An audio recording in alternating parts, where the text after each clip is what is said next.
Hello Galactic family. There is a misperception that in the ascension, human needs and desires are no longer important. That there is a withdrawal from the question of materiality.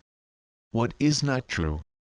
But the truth is that, like the human who is most connected to his soul, he is not worrying so much about the things he needs and desires because everything is there for him in a fluid and synchronized way.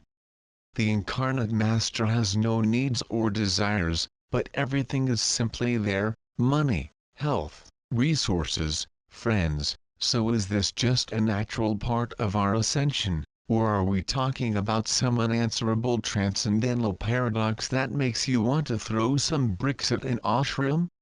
Well, the concept is not really new, because that is already our experience concerning many things in our physical existence. If you take a look at your life, I'm sure you can tell many such experiences. There are things in your life that you do not think about much. Things that you can take for granted, that you enjoy daily. You may find that your life is crumbling on many levels, but in reality there are places where things are really working out very well for you. Because if they were not, you would not be here. And those things that seem to come easily, happen like this because you are not worrying about them, or even thinking about them a lot. In other words, you are not resisting having them in your life. If we resist our divine right to experience abundance and joy, then we will not experience much of it. At the same time, in this integration process, we are seeing things crumbling.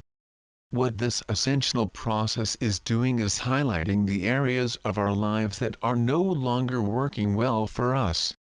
It's pulling us back from the old energy patterns, so that these things can get back to balance. But in a new way. And again, it is not about changing our human part. It is just to allow this new Christ consciousness to do what it needs to do in our lives and in our bodies. The human mind, though beautiful in many ways and though it serves us in many ways, has become a prison for the human personality. And although the human being desperately wants to leave his prison, he continues to try to do so through the mind. Trying to think his way through enlightenment. Let's face it, if this worked, everyone would be enlightened already. Just read the manual or write the program itself step by step and voila! Illuminated. But it is not about eradicating the mind, either. It is about understanding that the mind is conditioned and limited. Most people on the planet would not be able to relate to such a concept. And this is because the mind has been held in the highest esteem as the core of our being. We were hypnotized to believe that we are our mind. Nothing could be further from the truth. But at the same time, it is about accepting the mind as it is, and also feeling the other part, the expansive and eternal part. And, truly, the part that is eternal, is the part that is real. The multidimensional self. To be here as our soul, living through these human, physical vessels, is the most evolved thing any soul can do. Because? Because the soul is in this visceral environment, close and personal with itself. He begins to experience his own essence in space and real time. Can work with galactic issues in a slower environment. Questions that were present even before the beginning of time. They stopped being students. If you feel connected to the material on this blog and feel that you are leaving behind your old story, you are one of those who are at the forefront of these changes. You could say they are masters in training. Not a student. Not a disciple. They are not in the process of being processed. You are leaving the search stage. The stage of the course. You are realizing that as you view yourself as a student you will have endless lessons and questions. As long as you see yourself on a long journey, you will continue on the path, never reaching your destination. Not that the journey is not fun, but it can also be a safety zone, a zone of comfort. In this way, we do not have to take ownership of our place as masters. And being a student can be fun too. I remember when I was in college, and I was so excited about learning, being a student and doing things that students do. Go to interesting classes, study, absorb the atmosphere of college, meet new people. Some people are eternal students, always taking courses, and you need to know if they are just putting off the inevitable, being in the real world, out there, navigating on their own, not being able to rely on a teacher to facilitate their responses, but ultimately thinking for themselves. For many of us, the training wheel is over. We are now on our own. We are beginning to recognize who we really are. That we have all the answers. That we are creating them as we go along. That no one, out there, no matter how wise, can tell us about the experience of enlightenment. That we must feel it, not conceptualize it. We have to try it. But, returning to human needs and desires. It is really about being in the moment, feeling the rapture of our soul self, and though our human mind comes with its concerns, it is allowing the presence of our soul to bring us wisdom and solutions.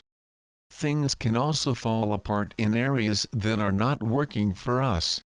However, it is no longer to give this much of our attention. And an interesting thing happens.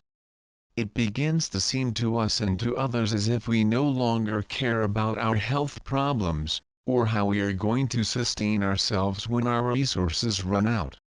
We're not so worried about fixing anything anymore.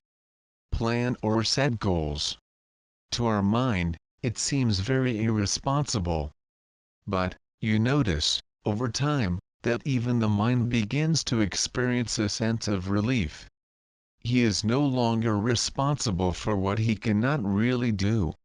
What is happening, as masters in training, is that we are paying less attention to the anxieties and worries of our mind and delighting in the feelings of our eternal self, which feels no anxiety or concern, but rather the sensations of being rather unconcerned. This is how trust is built. And as far as human needs and desires are concerned, the master has plenty of insight. He or she enjoys a huge range of earthly pleasures, and really tastes very expensive, not that simple pleasures are not pleasant. But one really likes them as in high style. So there is no desperation to need anything, because as masters, we know it is or will be for us. And without the sense of need, it can come to us freely and easily.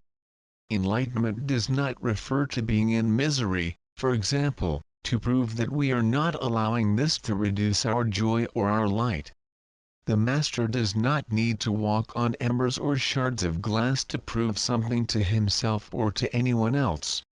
It is quite clear about not allowing anyone or anything in your experience to be filled with joy. You do not feel pain or suffering. And this is so if the human allows this process.